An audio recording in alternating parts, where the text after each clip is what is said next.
पिछले क्लास में हमने स्रोत जब हम पढ़ रहे थे तो पांडुलिपि और अभिलेख को हमने देख लिया था। आज हमें पूरा वस्तु या पूरा अवशेष को देखना है। देखो, अतीत में क्या था कि जो लोग रहा करते थे वो कई तरह के वस्तुओं का निर्माण करते थे, उनका प्रयोग करते थे। और जब वो मर गए, जब जब नहीं रहे इस दुनिया में, तो उन वस्तुओं को छोड़ गए, पीछे छोड़ गए। वे वस्तुएं क्या है कि आज भी हमें मिल जाती है। ये वस्तुएं आज भी हमें मिल जाती हैं। जैसे देखो कि इमारत के अवशेष हमें मिल जाते हैं, औजार हथियार मिल जाते हैं, बर्तन के अवशेष मिल जाते हैं, आभूषण, सिक्के, मूर्तियां, चित्र, ये सारे कई चीजें हमें जो है मिल जाते हैं देखने को। तो इन वस्तुओं का जो अध्ययन करता है, जो इमारत, औजार, बर्तन, इन सब वस्तुओं का जो अध्ययन करने वाला व्यक्ति होता है, उसी को हम लोग पुरातत्वविद कहते हैं। ठीक है। पुरातत्वविद क्या करता है कि जैसे मान लो कि एक टीला है, पहाड़ जैसा थोड़ा सा उठा हुआ कोई भूमि है। पुरातत्वविद देखा, आखिर इसमें पुरातत्वविद को इसमें शक लगा, आखिर इसमें है क्या। तो उसने इसका खुदाई करवाया। जब खुदाई करवाया तो उसको क्या है कि इमारत मिल गया। ठीक है। उसको जो है वहां से कुछ औजार हथियार मिल गए। ये सारी चीजें जो है वहां से मिल गए। तो इसका खुदाई करवा करके वो क्या करेगा, इन सारी चीजों का अध्ययन करेगा। अध्ययन करेगा तो अध्ययन करने के बाद उससे क्या है कि इतिहास का पुनर्निर्माण वह करेगा। कैसे करेगा? देखो, क्या अध्ययन करेगा सो, मान लो इमारत उसको मिला, तो वह पता कर सकता है कि आखिर जो इमारत है वो ईंट के बने हुए हैं या किस चीज का बने हुए हैं। ईंट के अगर बने हुए हैं तो कच्ची ईंट के ईंटों की है या पक्की ईंटों की है। ठीक है।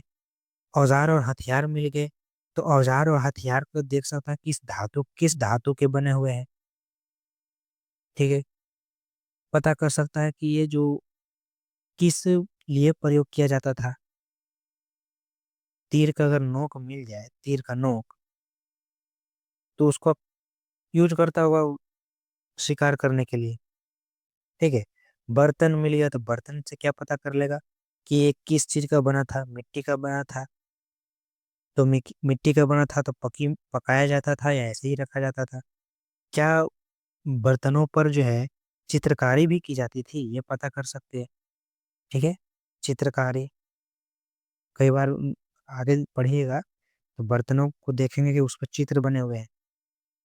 आभूषण जो मिले हैं वो उस आभूषण से पता कर सकते हैं कि अच्छा वो लोग सौंदर्य को महत्व देते थे।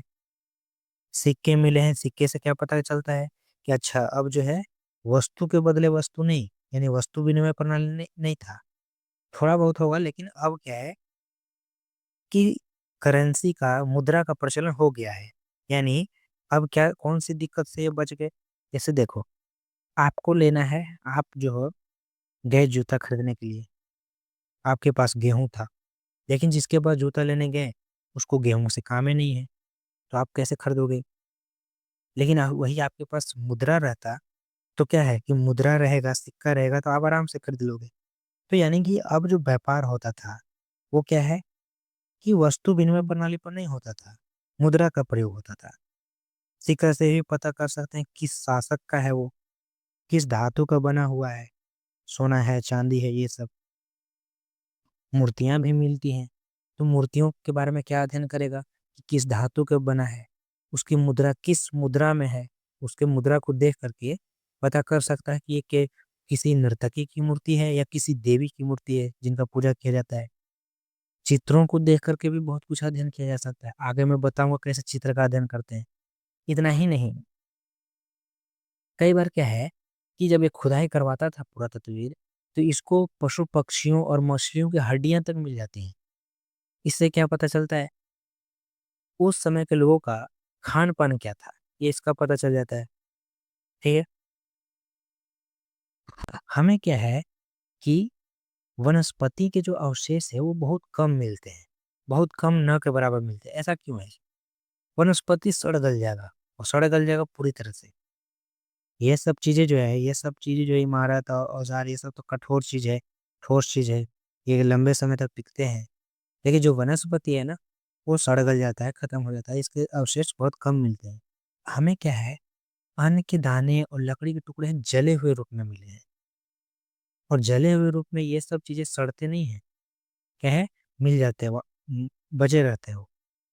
तो इससे भी पता चले, मान लो कि कहीं जौ का जला हुआ जौ मिल गया, इससे पता चल गया हमें कि उस समय के लोग जौ का प्रयोग करते थे। लकड़ी का टुकड़ा मिल जाता है। यहाँ एक क्वेश्चन आया है कि कपड़े के अवशेष के बारे में, कि क्या वे उन्हें कपड़े का अवशेष भी मिला करता था? तो कपड़े का अवशेष तो ऐसे बहुत ज़्यादा नहीं मिलते हैं, क्योंकि कपड़े सड़ गल गए।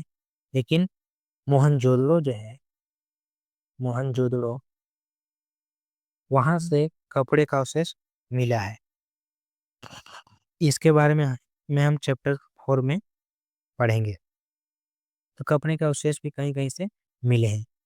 इतिहासकार क्या होता है, हम देख लेते हैं। पुरातत्वविद कौन होता है? देखो, इतिहासकार क्या करता है कि जो इसको जो लिखित साक्ष्य है, ये क्या है कि लिखित साक्ष्यों के माध्यम से, लिखित स्रोतों के माध्यम से इतिहास का अध्ययन करता है और इतिहास का पुनर्निर्माण करता है।